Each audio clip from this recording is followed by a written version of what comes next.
Hello and welcome to our live event tonight. We are having another IVF webinar and another top experts. And of course, please let me know that you can hear me loud and clear. I'm your host, Caroline, as always. And it's good to be back as we are having Dr. Luca Gianaroli. He's been here with us before in May, and we are very excited to have you back with us. Dr. Gianaroli, how are you feeling today? I'm glad to hear that, and as well, thank you so much for joining once again. And well, tonight we are having another interesting topic, and I just want to mention that the events have been brought to you so that you can find out, ask your questions, get to know some of the top fertility experts in the field. As you know, we are doing this from the very 1st of April, in fact, and we will continue with all those events till the end of June. So there were plenty of topics so far, but there are some more of those topics coming up as well. And let me just remind everyone that all those events have been brought to you thanks to our ambassadors and partners as well. You can see all of them right here on the screen. So as always, I want to thank them for their constant support. And well, tonight there is another very interesting, very important topic to discuss, which is pre-implantation genetic testing. For whom and how does it help? And as I've mentioned, of course, Dr. Gianaroli will be starting with his presentation on this particular topic, and afterwards it will be time for your questions. I do see some questions ready, so already thank you for those. But of course, those questions will be answered after the presentation. And let me just remind you that Dr. Luca Gianaroli is actually a scientific director at CISMER clinic, which is located in Milan in Italy, and I am definitely excited and happy to have you back with us. Thank you very much. All right. In such case, are you ready to begin with your presentation? Sure. So, excellent. Okay. First of all, good evening to everybody. I hope that you will have some extra information, or you will have some more details about one of the technique that is around since more than almost, let's say, 30 years. There is a lot of talk, a lot of discussion about the so-called PGT, that stands for Preimplantation Genetic Testing, and its application. I like to share with you one concept that actually is a general concept, but I think is extremely important. In medicine, you have two possibilities. You can have a diagnosis. That means that you are looking and you try to find a specific disease, a specific disorder, or you have a screening. Screening means that you are screening individuals hoping or not hoping to find out if there is something that is not working properly. So screening means that you are doing something in the attempt to find something. Diagnosis is when you are looking for a specific disorder and you want to be sure that it's that specific individual there is or there is not the disease that you're looking for. So until a few years ago, we were talking about preimplantation genetic diagnosis, and this was referred mainly when we were looking for some specific genetic disorders, or preimplantation genetic screening, when we were looking for chromosomal abnormalities that could impair the chance of a patient not only to get pregnant, but also to carry the pregnancy until the full term. Now, we have abandoned these two things, these two definitions, and we are just talking about preimplantation genetic testing. So from now on, we are talking about PGT. PGT can be done for different reasons and with different indication, and we are going to see them one by one. Okay, so first of all, let's have a look to the preimplantation genetic testing for aneuploidy screening. It's so-called, as I was mentioning to you, PGTA. This is a procedure that is aimed at detecting potential extra or missing chromosomes. It is a screening procedure which is not aiming at detecting any pathology, and this is what I was telling you before. So, first of all, what does it mean, aneuploidy? Aneuploidy only means that there is an abnormal number of chromosomes in one cell. If you're talking about our gametes, it could be in the oocyte or it could be in the sperm. But it is also possible that during the fertilization or during the segregation of the cell, something goes wrong. And even if you have a normal spermatozoa in terms of chromosome and a normal oocyte, you can end up in an abnormal embryo. We have three possibilities. That is monosomy, so only when one copy of a chromosome is present, trisomy, when instead of two we have three, or nullisomy, when both of the chromosome of the same number is not present at all. So these are the three potential abnormalities.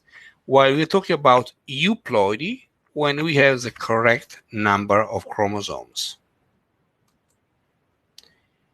When there is an indication from the clinical point of view regarding PGT for aneuploidy, in general, the indication is in all those cases in which is more difficult to get a patient pregnant via IVF or ICSI. So you see here the five most important categories in which patient could benefit about this technique. Advanced maternal age, severe male factor, high incidence of sperm chromosomal abnormalities, and we will talk about this test later on, repeated implantation failure, and recurrent miscarriages. So in these categories of individuals, most of the time, they are able to produce embryos, but the majority of these embryos are chromosomally abnormal. So we need to understand that PGT is not going to increase the quality of our genetic material or of the genetic material of the patients, but is going just to shorten the time to pregnancy in selecting, or if you prefer, in deselecting those embryos that being chromosomally abnormal, either they do not implant, either they bring the patients to have a miscarriage. Technically, how does it work? It's quite clear that everybody of us from a blood sample can have any genetic test, any chromosomal analysis. But if you look into a very limited number of cells, once that the biopsy is done, and it can be done at the level of ovocytes, removing the polar bodies, when the embryo is in day +3 of culture, removing 1 or 2 blastomers, or when the embryo is at the stage of blastocyst, removing few cells from the trophectoderm, that is the outer cell layer that surround the cells that then will give rise to the embryo, or more recently, in a less invasive way, even removing the blastocyst fluid. Once that we have this very small amount of DNA, we need to extract this DNA. But even if we use the most sophisticated technologies, we will still have a very, very little, almost undetectable amount of DNA in our hands. So what we do, we amplify, copying and creating thousands of copies of this small amount of DNA, replicating this DNA, and once that we have sufficient DNA, then we do the aneuploidy screening.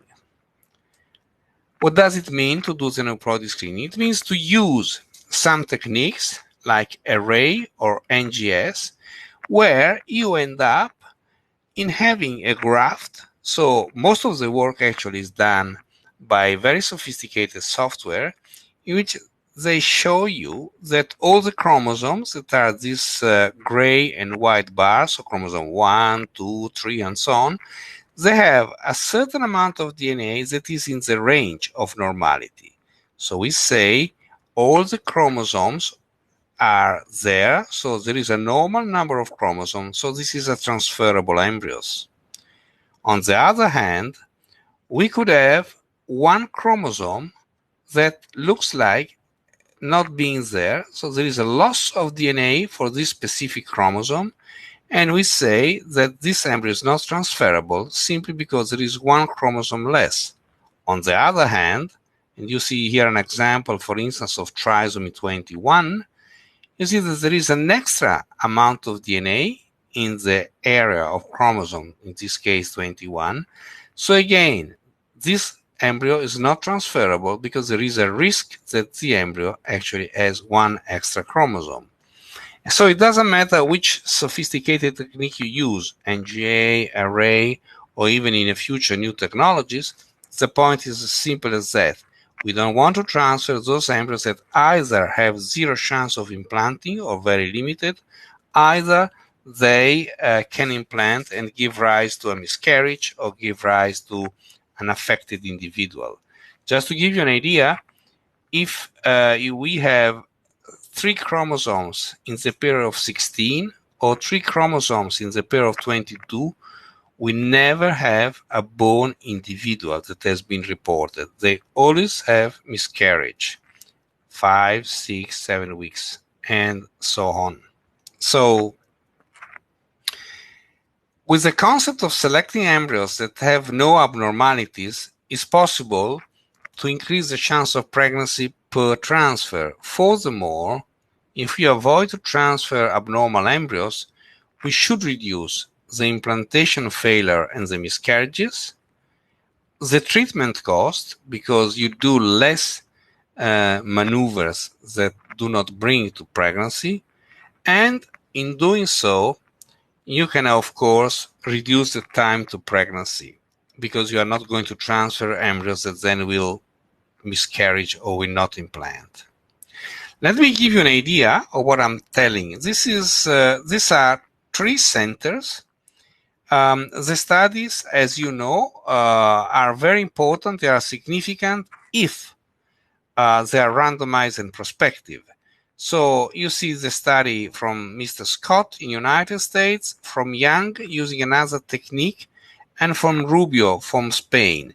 What I want to show you is that in these randomized trials, even if the numbers are not very big, you see that there is a huge difference in terms of clinical pregnancy between the control group and the group in which PGT has been done, or PGT for aneuploidy. So you see that the pregnancy rate of this this friend is very high, but don't forget that he always transferred 2 or 3 embryos, so it's also very high the terrible risk of multiple pregnancies. Using different techniques compared to this, in Spain they have different results. But again, what I like to draw your attention is on the fact that any time that the patient is enrolled in the control group, she has less chance to have a clinical pregnancy. The calculation I want you to make to understand with me why there is an advantage, you take these 3 authors in these 3 studies, and now you look for delivery. So we are just talking about delivery, not clinical pregnancy. Here, for delivery, again, this author has a huge statistical difference. There is a gap between the control group and the group in which PGT has been done. In the control group, we are missing 14 deliveries. How many normal cycles we need in Scott Center to get these 14 deliveries? We need 21 conventional cycles to have the same amount of deliveries if PGT is not performed. If you change center, and here, because the pregnancy rate is lower than the other group, we are missing here 13 deliveries. How many cycles we need to perform of conventional ICSI or IVF to gain these 13 deliveries that are missing in the control group? We need 31 conventional cycles. And here, in the group of Carm and Rubio, where the pregnancy rate is even lower, these 15 deliveries that are missed need 96 conventional cycles to get the same amount of deliveries. So what I want to say is that dependently on the performance of the center, of the technique used, on the risk of multiple pregnancies, if you have a control group in which PGT for aneuploid is not done, you need many more cycles to get the same results. The last point I'd like to share with you in terms of techniques is this new technology that has been put in place from our group. And the concept is very simple. Once that we decide to freeze a blastocyst, the majority of the centers are removing the blastocytic fluid to avoid damage of the blastocyst during vitrification. This fluid has generally been thrown out because it looked like a fluid that had no diagnostic interest. While what we found that this fluid is containing DNA, and it should be informative, according to us, both from the inner cell mass where the embryo will develop and also from the trophectoderm. So we have put in place some specific procedures that allow us to suck the fluid and then to analyze the DNA. So we have done this originally in some embryos donated for research, and then we decided when was the right time to aspirate the fluid, and we are gaining information like in doing biopsy, but in a much less invasive way. So the fluid is removed, again, the blastocytic fluid is collected, we do the amplification, and then we do the reading and the genetic test, exactly like with a normal biopsy. We can use different techniques to collecting it because the amount of fluid is very small, but it's feasible anyway.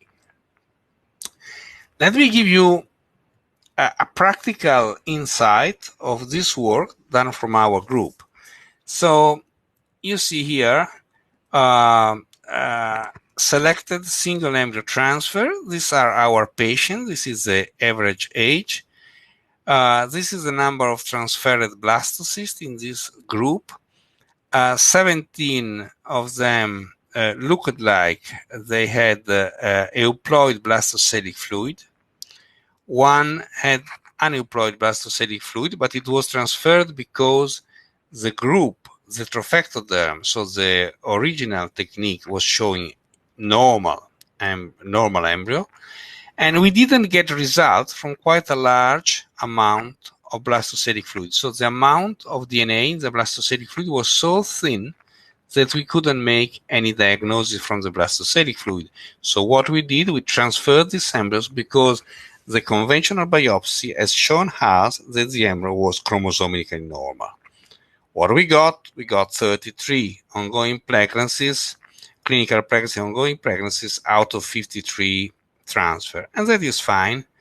A limited number of miscarriage with a total clinical pregnancy rate and an ongoing pregnancy rate, that means delivery or ongoing, that you can see here.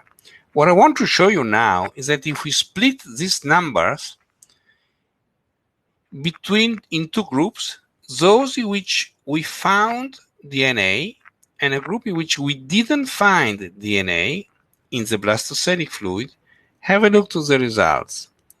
If we failed amplification compared to when we found DNA, you see the total number of pregnancy is completely different, is totally different. As you can see, the patients are more prone to get pregnant or even to delivery if there was no DNA in the blastocytic fluid. That has an explanation. The explanation is very simple. Since the embryo does not expel DNA in the blastocytic cavity, because here it does not produce dead cells, or it does not produce cells that are apoptotic, these are the embryos with a higher possibility to give rise to a full-term pregnancy. So now what we do actually, we just select those embryos in which the blastocytic fluid has been analyzed, and we transfer them first, because when we have no DNA, the pregnancy rate is much higher compared to when DNA is found in the blastocytic fluid. This is a very simple, very cheap PGT for aneuploidy testing that can be applied to many patients that have many frozen embryos. So instead of transferring randomly, we just transfer, making a sort of priority for those embryos in which DNA was not found in the blastocytic fluid. If we now talk about preimplantation genetic testing for monogenic disorders, or because there are structural rearrangement of the chromosomes, we are not talking anymore about infertile patients, but we are talking about patients that have specific disorders. So you know very well that many genetic disorders are related to a single gene. And just to give you an example, there are genes that have to do with disorders like cystic fibrosis, thalassemia, or many other disorders. Many times these patients are not infertile. They just have experienced few termination of pregnancies, and they just experienced to have a sick child, and they are looking for a child that is not a carrier of the disorder that they were actually, or they are carriers. On the other hand, unluckily, mainly in the infertile couples, we find what we call structural rearrangement. So there are chromosome abnormalities, not in terms of numbers that I already explained to you, but in terms of small pieces of chromosomes that are not in the right position, and they can give rise again to malformation, to termination of pregnancies, to miscarriages, or even to infertility, because these embryos never or very rarely implant. I want to give you an example of how important is PGT for monogenic disorders. Again, I want to show you some figures. In many years of work, we are talking about only monogenic disorder now. We had a total amount of 430 couples. 100 of them never conceived before. 230 of them were fertile, so they had already had individuals. And 100 of them, we didn't know if they were fertile or not. As you maybe are aware, for 5 years in Italy, PGT for monosomy was banned by law, was not allowed. Catholics didn't like that the system was selecting embryos. So we had, among these 230 fertile couples that were already enrolled to do PGT, we had to stop the program. When the program was resumed, because the law was amended and it was found against constitutional right of individuals to forbid PGT for monogenic disorder, we contacted again these patients just to know what was happening during those years in which we couldn't treat them. And unluckily, many of them tried to conceive, or they had a pregnancy by natural activities, and this is the disaster that you can see. They went through 157 termination of pregnancies because they were diagnosed as carrier of pathology. They had 99 affected children that have been born, or among them, quite a large number, 24, deceased because of the pathology that they were carriers. And here you see the list of all the pathologies that have carried to death of this individual just born or born inside 12 months. So this is only to give an example. What does it mean if PGT for monogenic disorders is not available in a country or is not available as technology? This is a list that is a limited list of all the analysis that have been performed in a center. As you can see, it varies. Some of these names for you are difficult, or they probably have never been heard from you. They are severe disease. Sometimes they are very rare. For instance, just to give you an idea, this is a disease that brings to death in 1 month since you are born, and this is a disease involving heart failure. Then there are many other diseases that you can go through. Some of them you know, like cystic fibrosis or Charcot-Marie or spastic paralysis or thalassemia. But this is a limited list. This is the list that in which we had performed at least one case.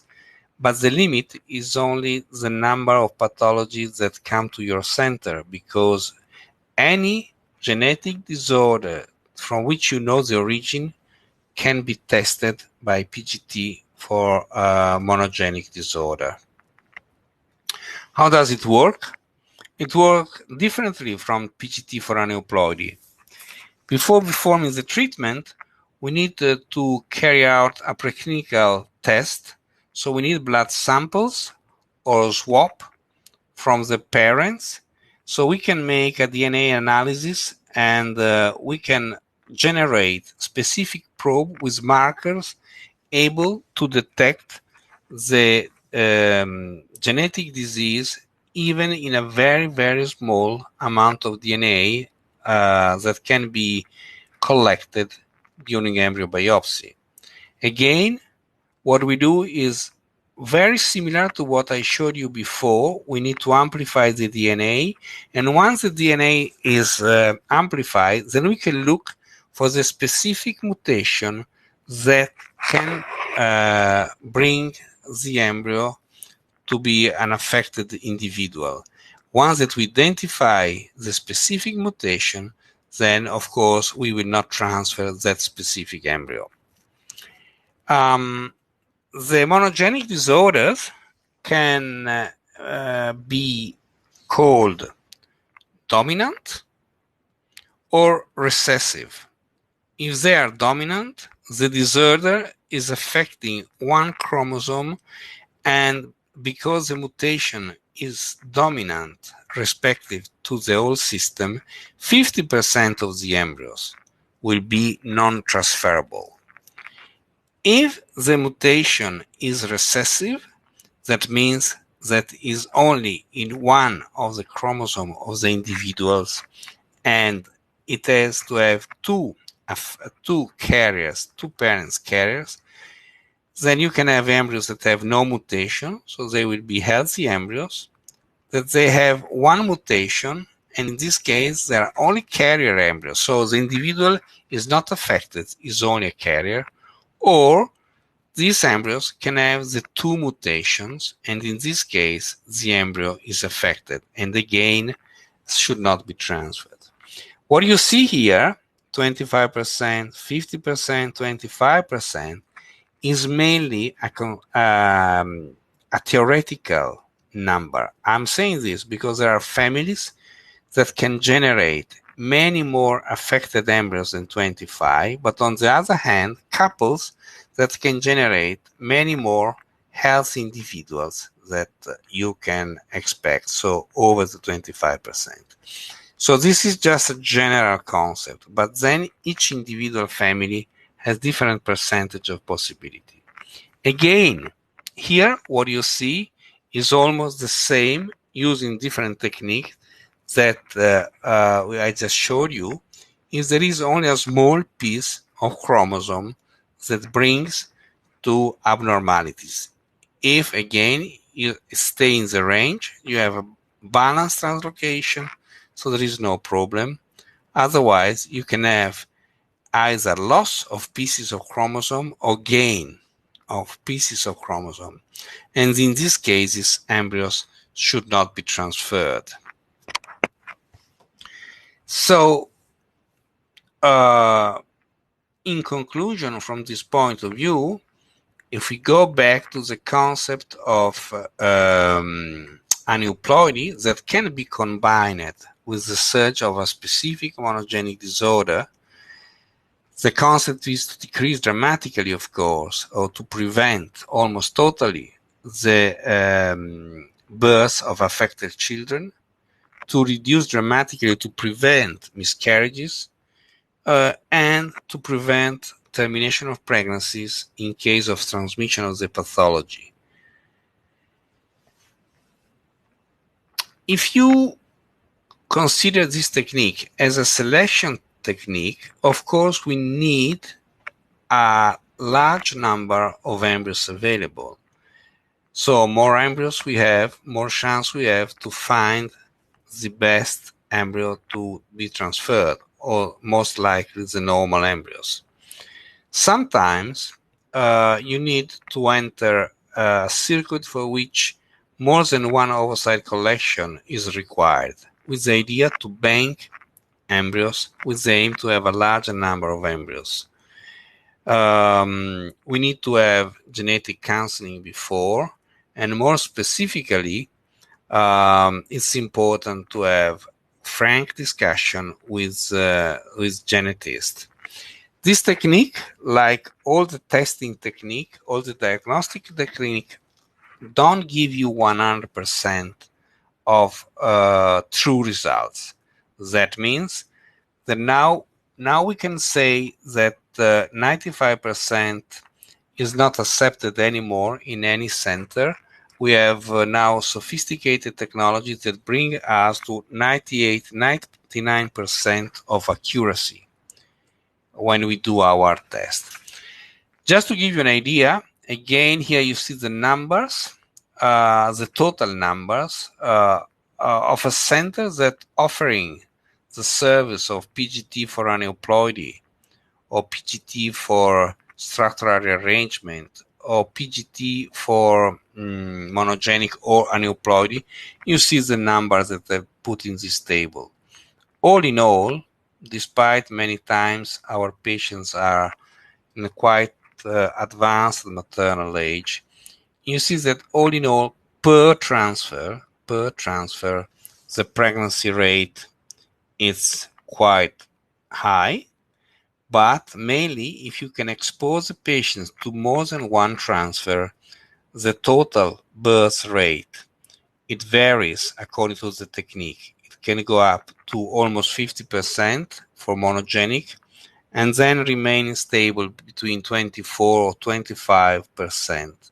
In those patients that I like to stress, they are considered very difficult patients and not prone to become pregnant in such a easy way. So I like to stop here, just saying that PGT is a useful tool for different categories of patients. It's could be helpful also to make the final decision sometimes for those patients that are thinking to switch to oocyte or sperm donation. Sometimes, mainly for those that are infertile, that unluckily are not able to produce chromosomally normal embryos. So despite they produce many oocytes and many embryos, none of them implant, they found a reason in doing PGT for aneuploidy why these embryos do not implant.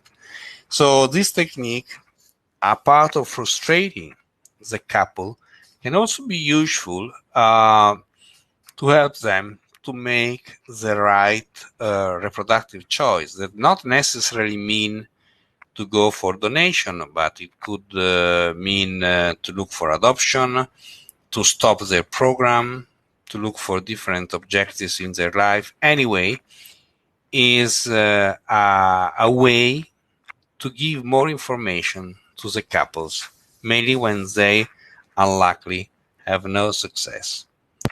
I'm happy to take any question if you like, or to discuss with you this very brief presentation regarding preimplantation genetic testing. Excellent. Thank you so much, Dr. Gianaroli, for your thorough presentation. Lots of details, lots of useful information indeed. And I believe you can see there are plenty of questions ready. So let's get to them right away. And the first question is right here. Could you also confirm what the risk of the actual process are? As we understand, there is a risk of damaging an embryo during the biopsy process, risk to the freezing process, risk false positive, risk of false negatives. Yes, okay. So first of all, the risk of damaging an embryo is, of course, like any technique that involve surgery, is depend on the skill of the surgeon. You need heavy training, and you need to be supervised during your learning curve. There are experimental models that can be used, but it's exactly like to do surgery.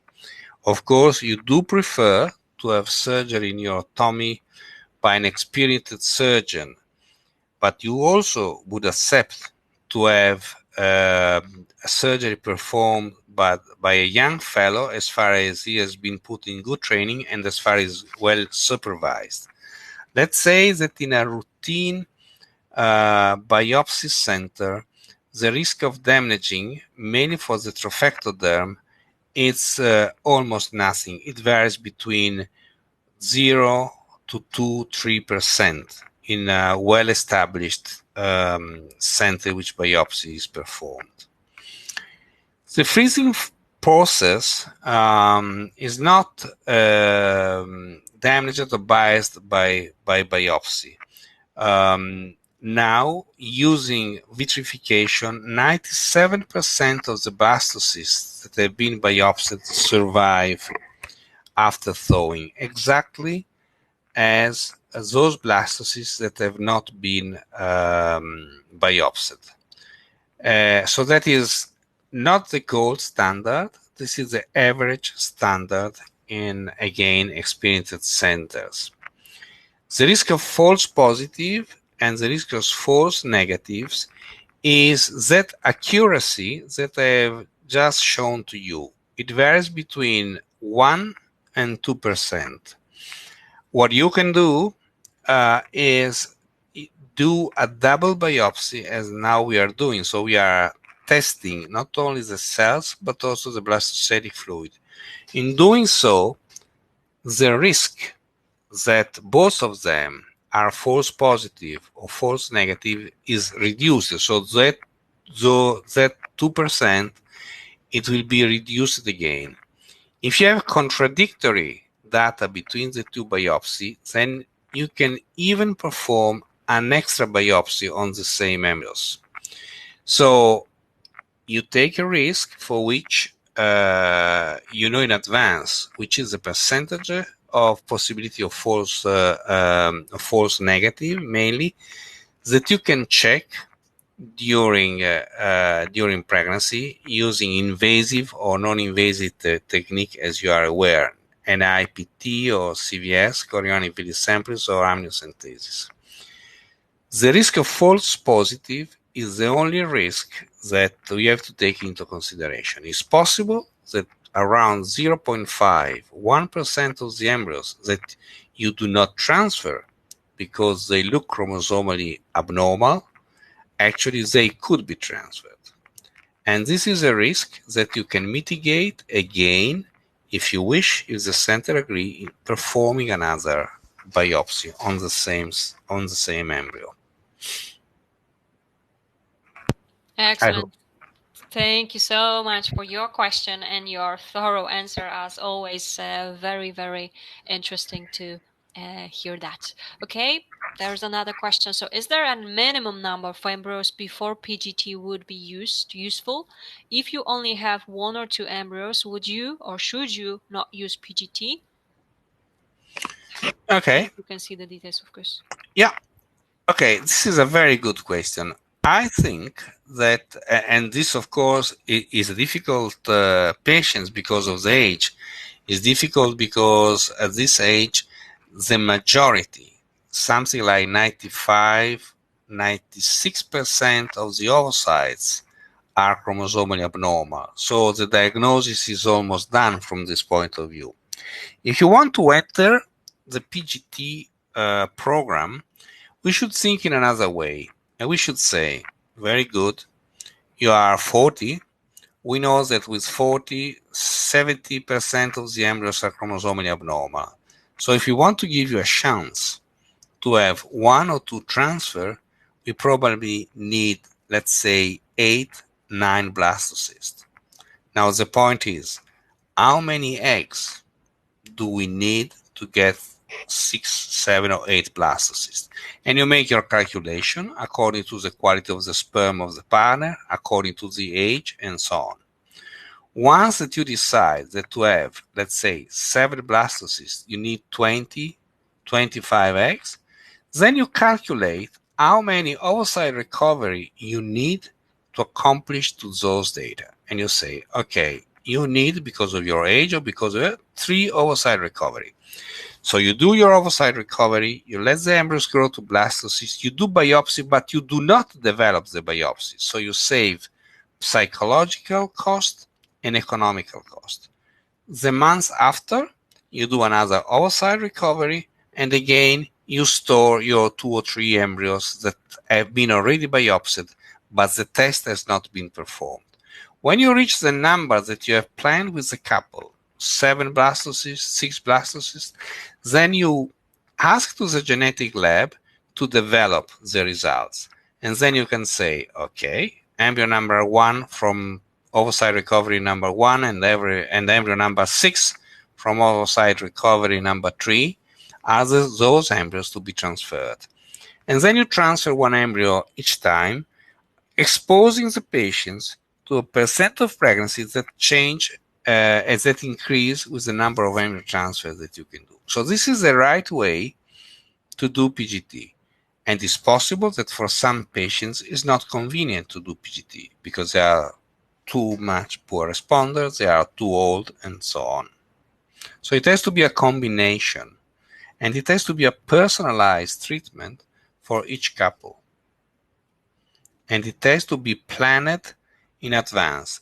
It has to be designed as a strategy for each single couple.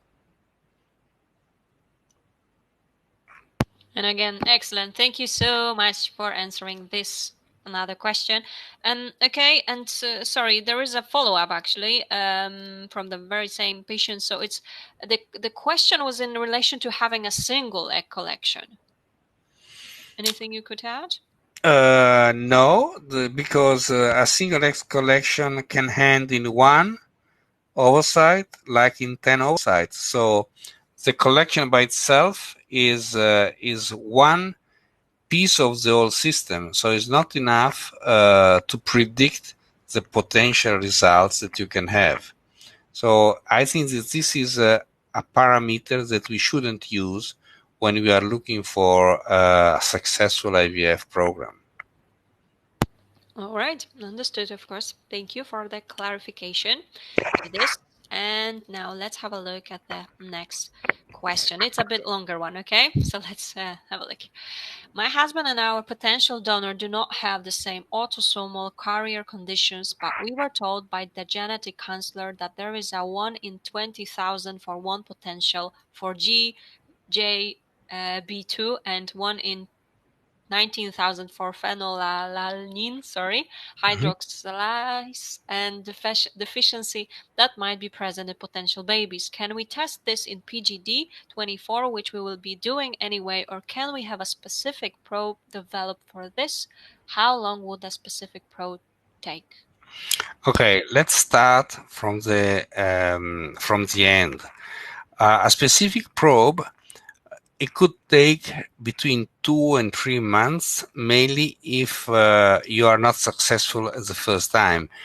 When you prepare the specific probe, you must be, again, sure, in bracket, that they have an accuracy of 98, 99%.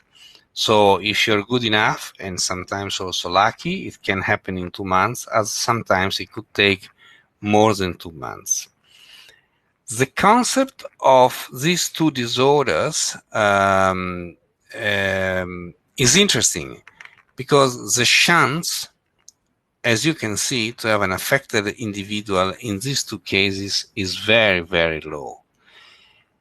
And then here you have to ask to yourself an ethical question, and it is this one.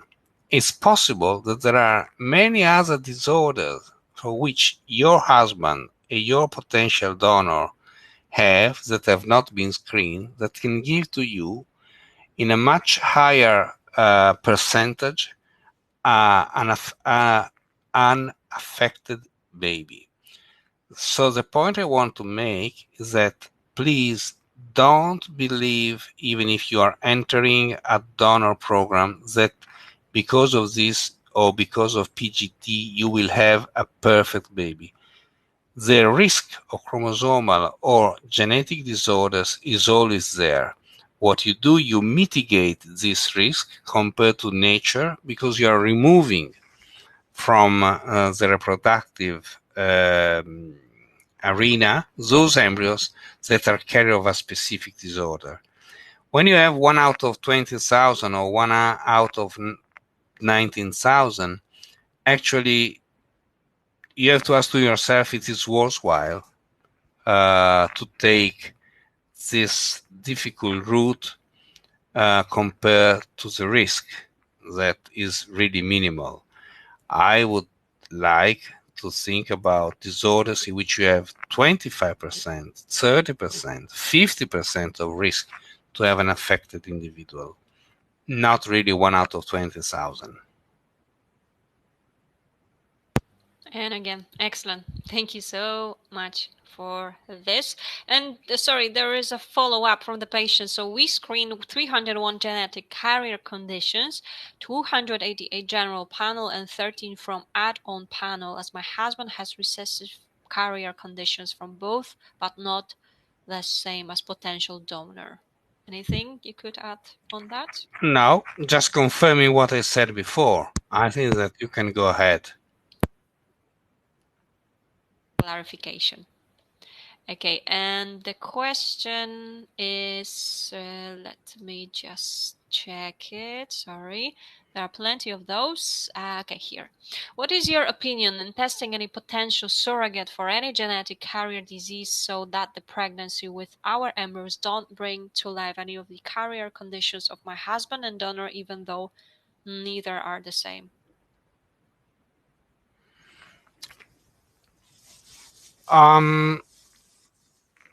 Again,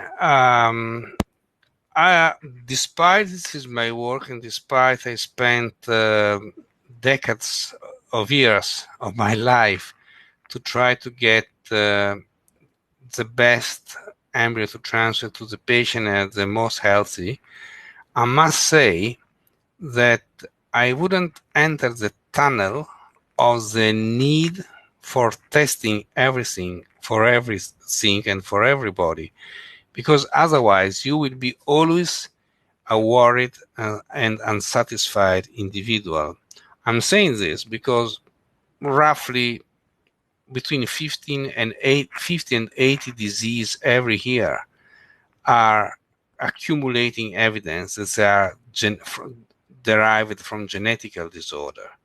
Think about all the cancers. Think about all the disorders related to late onset. So we cannot run behind the chance of having a totally and 100% healthy baby.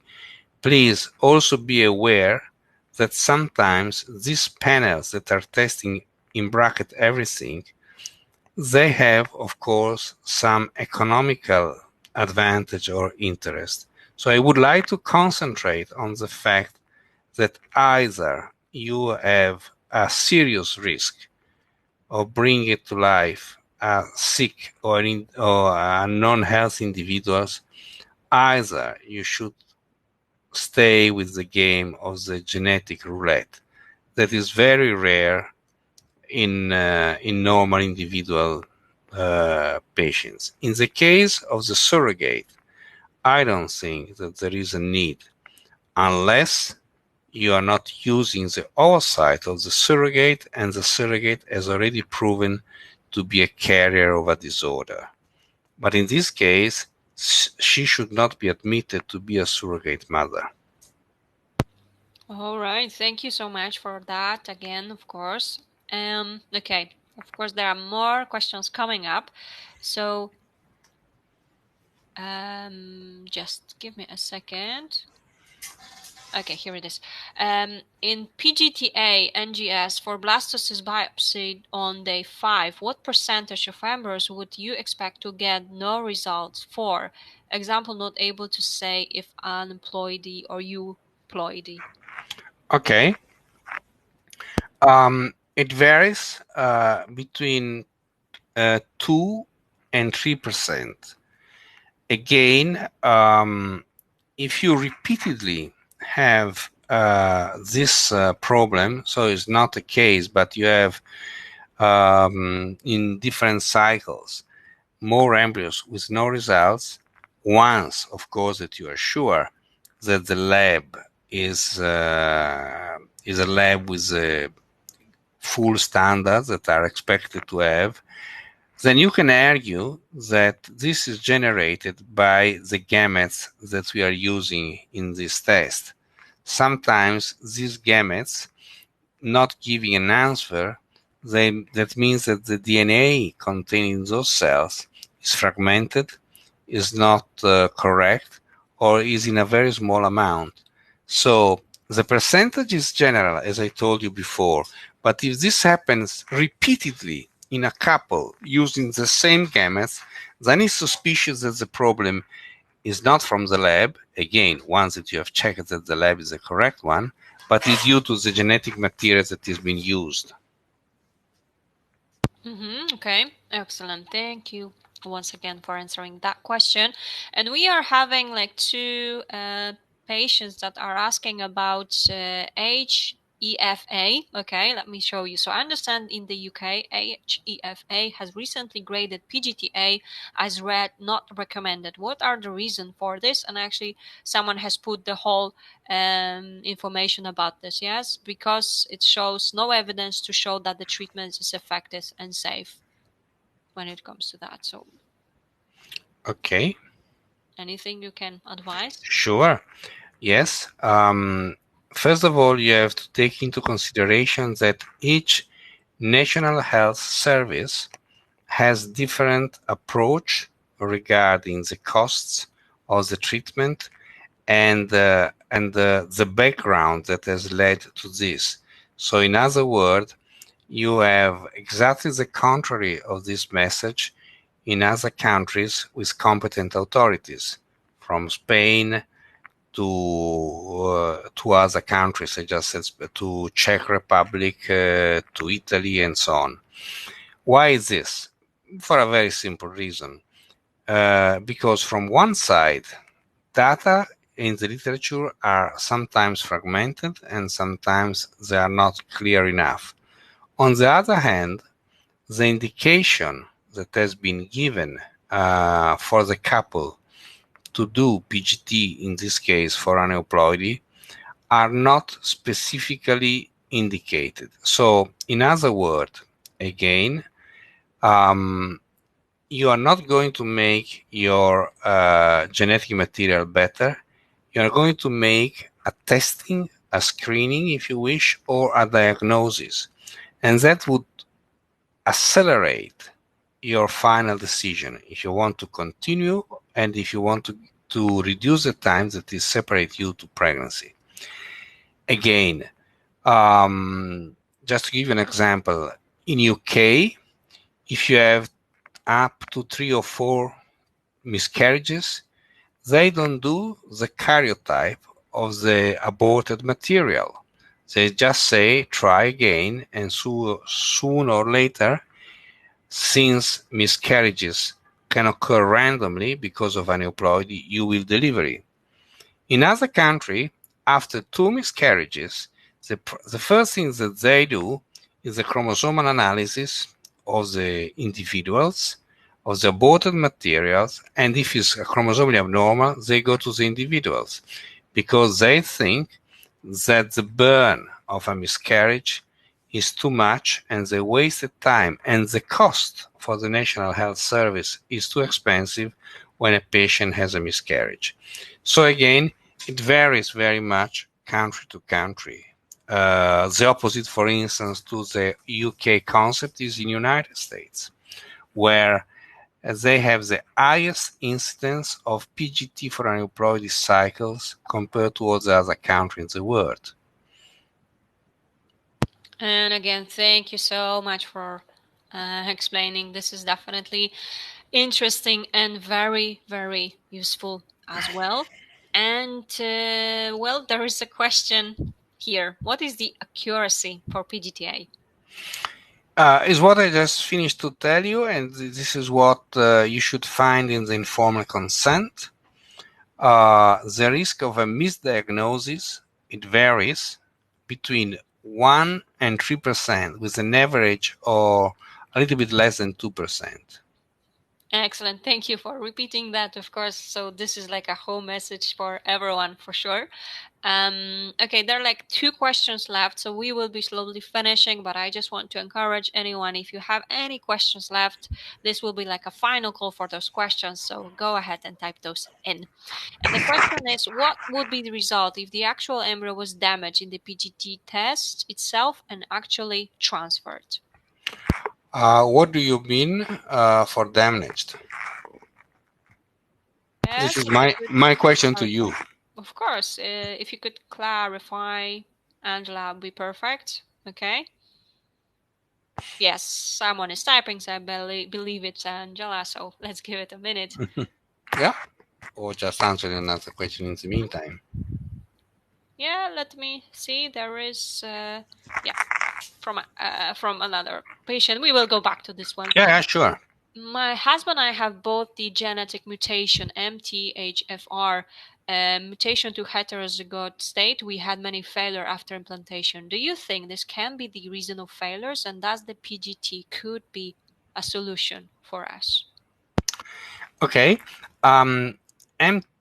MTHFR by itself, mutation in heterozygote, is not an indication for PGT, and by itself is not a reason for failure. What is extremely important is that if you have this mutation, you combine the whole panel of tests regarding coagulation and regarding thrombophilia. This is extremely important because this mutation can be dangerous in terms of reducing the chance of pregnancy if they are associated to other mutation like factor 5, factor 2. So it's very important that you and your husband undergo a full screening of your status. After that, you can decide if there is a need to do some specific what we call prophylactic therapy, for instance, just before oocyte recovery, like using heparines or other drugs, or if you need to reduce the risk of miscarriages in using different strategies. MTHFR alone is not enough, so go for the full panel screening test before entering a PGT treatment. Perfect. Thank you so much for your advice. This as well. And we will go back to the previous question. Yes. So what would be the reason if the actual embryo was damaged and if they punctured it and did something to it?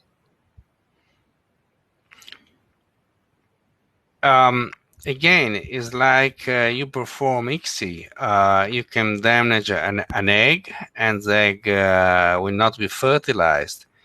Using the technique of the trophectoderm or the blastocellular fluid aspiration, the risk of damaging the whole embryo actually does not exist. So once the embryo is frozen or vitrified and survive after thawing, if it's been recognized as a healthy embryo, can be transferred. That's not a problem. All right, excellent. Thank you so much for clarification to this one as well. It looks like next one is our last question, but of course, if you have any left, you know what to do. And the question is, so I will do a treatment with egg donor. Do you encourage women to do PGT to the embryos regardless the donor is healthy and young? Good quality of egg does not mean the same for the embryo itself, right? Correct. My question to you is, if you have, if you are young, or if you were young, I don't know how old you are now. So let's say that you have conceived naturally at the age of 30, 28. Okay. So assume that you have conceived naturally 12 years ago. Would you have done chorionic villus sampling or amniocentesis to try to find out the possible risk of 0.4, 0.2% to have a chromosomally abnormal fetus? If the answer is yes, that means that you are very anxious or you really want to know everything, then you can ask for preimplantation genetic testing also with donors. If you would have not checked for an invasive procedure in a pregnancy that would come out naturally when you were 12 or 13 years younger, then this is the case of the treatment with donor egg, then you would not need PGT. So the point is the same that I tried to make a few questions ago. Don't think that you have to look for the perfect individual, because this doesn't really mean that you will have it even if you do the most sophisticated thing. If it's a matter of economical situation and you look to the final result, I would prefer to have one extra cycle of oocyte donation than having PGT in a program in which egg donor has already been screened and is already considered a young, healthy individual. Even if, I agree with you, not necessarily all the eggs of the donor will be good or will bring an healthy baby. That's true. All right. Thank you so much. And well, in the meantime, one more question showed up just now, so let me show you. Would you recommend that an omnicentesis be done with twins with a surrogate, even if PGD with a young donor? What would be the chances of something being a problem even after all these tests, young donor, surrogate, etc.? Okay, well, first of all, the major problem is the twin. We would never look for a double pregnancy, so we should never transfer two embryos, because by definition, for you as an individual, as a potential mother, as a future mother, you are doubling the risk of chromosomal abnormalities. Because if you have a chromosomal abnormalities of 2%, for instance, if you have twins, for you as an individual, it will be 2% plus 2%. Take also into consideration that is one of the two is chromosomally affected, and you decide to go for a termination of pregnancy of that specific sac, even with the best clinicians, the risk of terminate also the other fetus is quite high, is between 30 and 45%. So first of all, the concept is skip twin pregnancies as much as you can. Push your clinician to transferring only one embryo. NIPT, non-invasive prenatal screening, that is a blood sample from you, will not help very much if you have twins. So again, if you have an healthy donor, your risks are limited, and you should skip probably amniocentesis or villocentesis. If you want really to reduce those 0.3, 0.4% to 0.01 or 0.02, then the only way that you can have is an invasive technique. All right, thank you so much. And actually, there is a follow-up. So just thinking of cost on this, as this will be our 12th IVF and with 5th donor.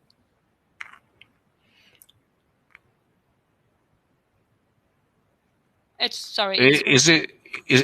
not a question.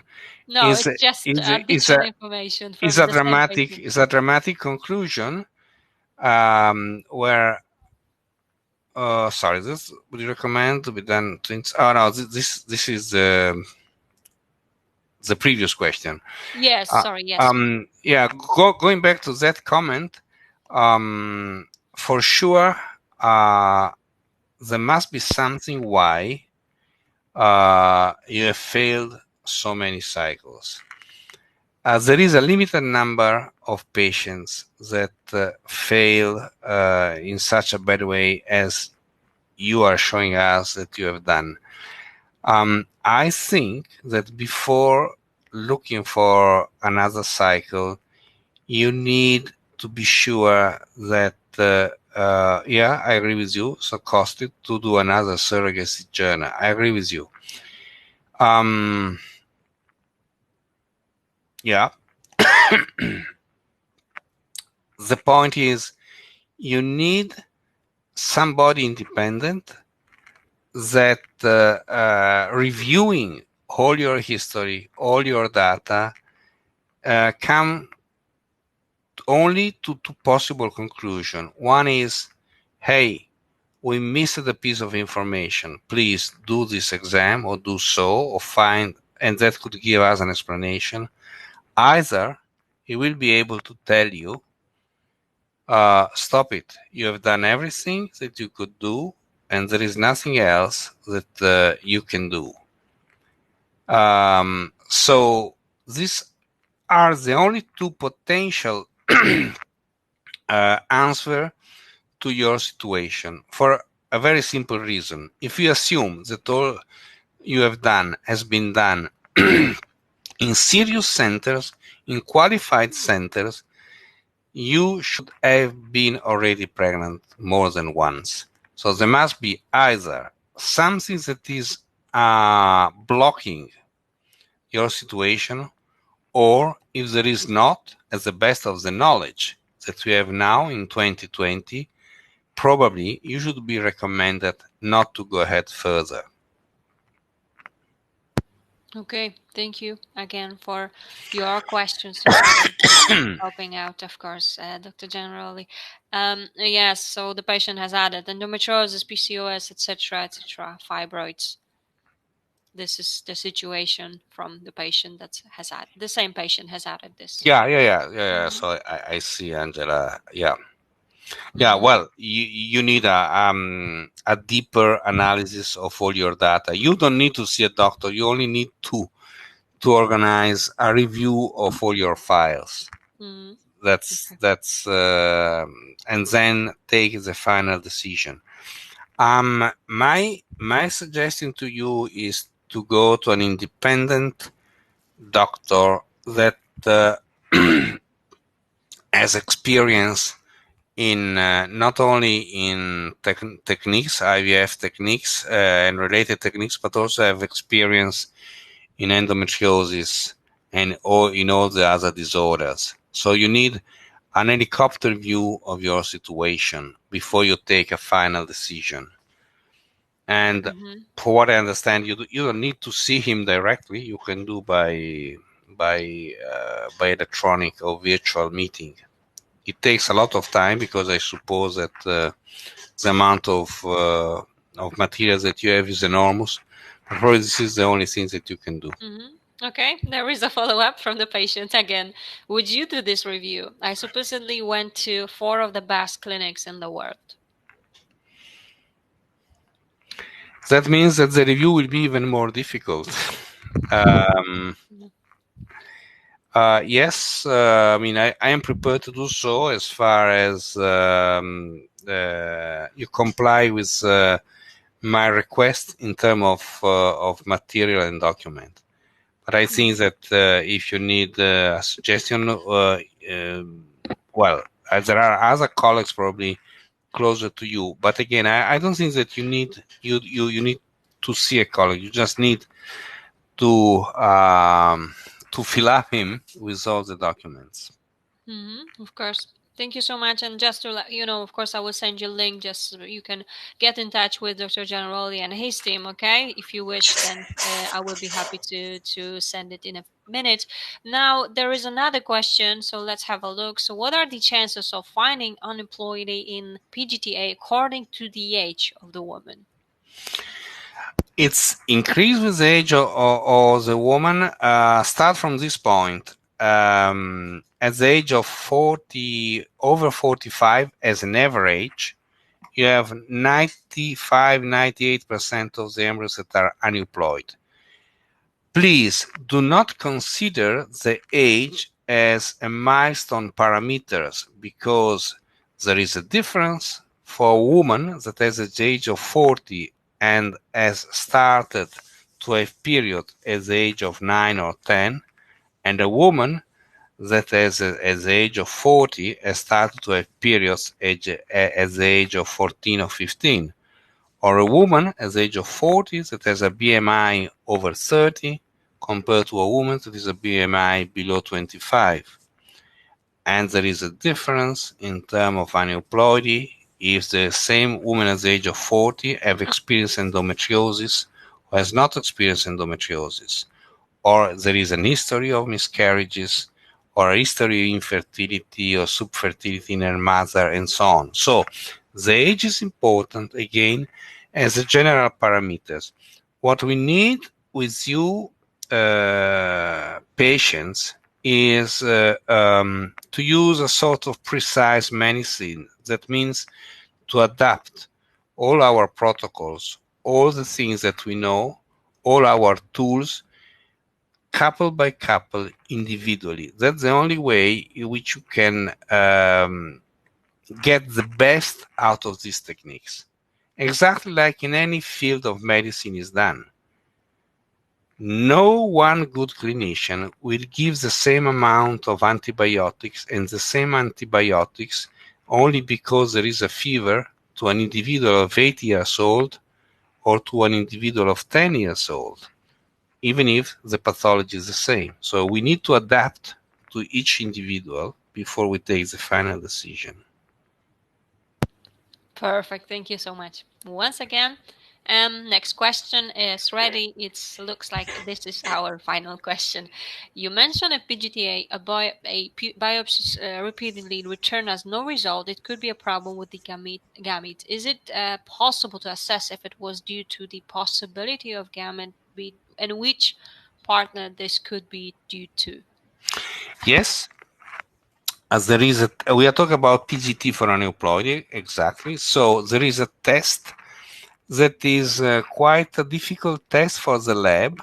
So many labs do not offer it because it's costly and it's time consuming, and it's called a FISH test.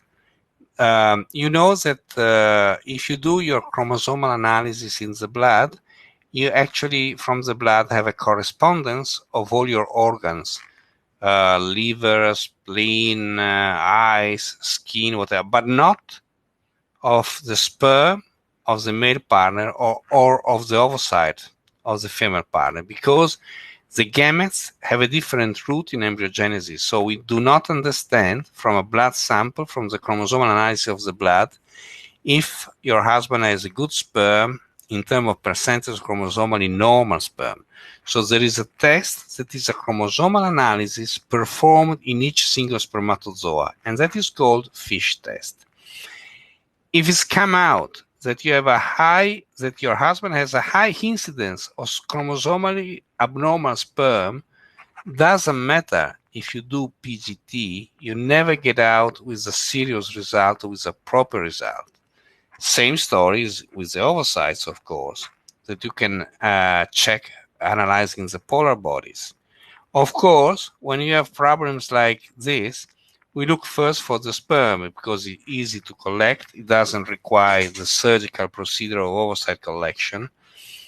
The only limit of the FISH test is that if we have a very poor sperm quality, we have to use all the sample. So we cannot freeze part of it and then decide if you want to use it or not. That's the only limit. And the other limit is because it's a very time-consuming test. You need to ask that they analyze the maximum number of chromosomes, that actually is around 9. 9, 8, 9 chromosomes, not only 3 or 4, because 3 or 4 is too wide filter. Maybe it doesn't filter enough. So you need to have at least 8, 9 chromosomes to be analyzed in the FISH test. Excellent. Thank you so much. And it definitely seems that was our last question. So thank you so much, everyone, for joining us tonight, for all of your questions, Dr. Gianaroli, for your assistance, for your time. And this has been excellent to have you back with us. Lots of useful information. And as you can see, there are some comments. Thank you so much for your detailed and easily understood explanations. Couldn't agree more. And there are more of those. So is there anything you would like to add? Yes, good luck to all the patients, because all of them, after all the effort that they put in looking for their objective, they deserve to get what they want. The majority of you will have, as far as you are really consistent to what you're looking for. So don't stop, and in the meantime, don't get frustrated, but don't be obsessive. Sometimes we need also to be able to say the mission is not possible. We need to realize this. So clinicians should also help you to front or to confront sometimes the negative results and the negative experience. But in principle, the majority of you will have what you are looking for. Good luck to all of you. Excellent. Thank you so much. Definitely fingers crossed that everything work out in the end. And of course, as always, remember this has been recorded. Therefore, you will have a chance to watch this again.